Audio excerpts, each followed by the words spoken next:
যা গরম পড়েছে সত্যি কথাই বলতে ঠান্ডা ছাড়া আমরা কিছু ভাবতেই পারছি না, তাই না? তো এই যে দেখো আমি একটা নারকেল নিয়ে নিয়েছি, এটা নারকেলই, ডাব নয়, যেহেতু মোটা শ্বাসযুক্ত তাই জন্য।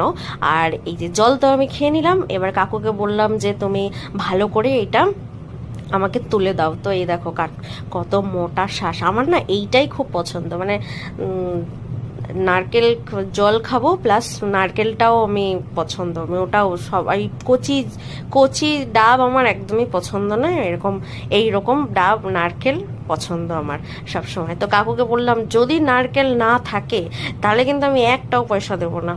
তো আমি এই যখনই নারকেল কিনতে যাই তখন আমি আগে বলি যে জল ছাড়ো, জল থাকুক আর না থাকুক, মোটা আমার নারকেল আমার চাই, তাহলে না হলে কিন্তু আমি ঝগড়া শুরু করে দেবো, পয়সা তো দেবই না। তো এটা আমার খুব ভালো লাগা, মানে আমার খুব ভালো লাগে এরকম মোটা শ্বাসযুক্ত